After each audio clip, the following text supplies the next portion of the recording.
अक्रूर और उनकी रोचक बातें। अक्रूर भगवान श्री कृष्ण के चाचा थे। इनकी माता का नाम गांदिनी तथा पिता का नाम श्वफल्क था। अक्रूर की पत्नी का नाम उग्रसेना था। अक्रूर कंस के पिता उग्रसेन के दरबार में एक दरबारी के रूप में कार्य करते थे।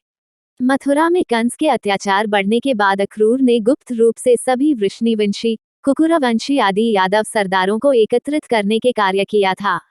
उन्होंने वसुदेव की पहली पत्नी माता रोहिणी को मथुरा से निकालकर गोकुल में माता यशोदा के यहाँ छोड़ा था। जब नारद मुनि द्वारा कंस को ये पता चला कि कृष्ण देवकी का और बलराम रोहिणी का पुत्र है, तो उसने अपनी योजना के तहत अक्रूर को दोनों बालक को एक समारोह में लाने को कहा। अक्रूर श्री कृष्ण और बलराम को लेकर वृंदावन से मथुरा के लिए निकले।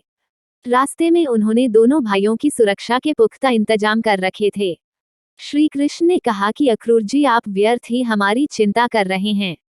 परंतु अक्रूर ने कहा कि नहीं, तुम अभी बालक हो, तुम्हारी चिंता करना मेरी जिम्मेदारी है। मथुरा और वृंदावन के बीच में ब्रह्मह्रद नामक स्थान पर जब अक्रूर नदी में स्नान के लिए रुके तो नदी के भीतर डुबकी लगाते वक्त उन्हें श्री कृष्ण के दिव्य दर्शन हुए। वो घबराकर बाहर निकले तो उन्होंने तट के किनारे श्री कृष्ण को मुस्कुराते हुए देखा। वे कुछ समझ नहीं पाए और फिर से उन्होंने जल में डुबकी लगाई तो भीतर श्री कृष्ण बलराम के साथ बैठे हुए नजर आए। बाद में अक्रूर समझ गए कि मैं जिस बालक की रक्षा की चिंता कर रहा हूँ वह तो जगत की रक्षा करने वाले श्रीहरि विष्णु है। अक्रूर श्री कृष्ण का दिव्य रूप देखकर रोने लगे और उनके चरणों में गिर पड़े और कहने लगे कि अब मुझे आपकी कोई चिंता नहीं रही। कंस वध के बाद श्री कृष्ण ने अक्रूर को हस्तिनापुर भेजा था। अक्रूर ने लौटकर बताया कि किस तरह धृतराष्ट्र के पुत्र पांडवों पर अन्याय कर रहे हैं। अक्रूर ने श्री कृष्ण की बुआ कुंती के बारे में भी बताया। कहते हैं कि सत्यराजित की स्यमंतक मणि अक्रूर के पास ही था।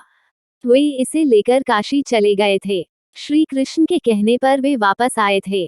कहते हैं कि यह मणि जिसके पास रहती है वहां समृद्धि और खुशियां रहती हैं। श्री कृष्ण के ऊपर स्यमंतक मणि चोरी का आरोप था।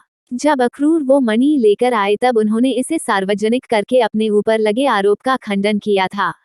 अक्रूर की मृत्यु के उपरांत इनकी पत्नियां वन में तपस्या करने के लिए चली गई थीं। श्री कृष्ण के पौत्र वज्र ने उन्हें रोकने का प्रयास किया था। तब तक सुनते रहिए।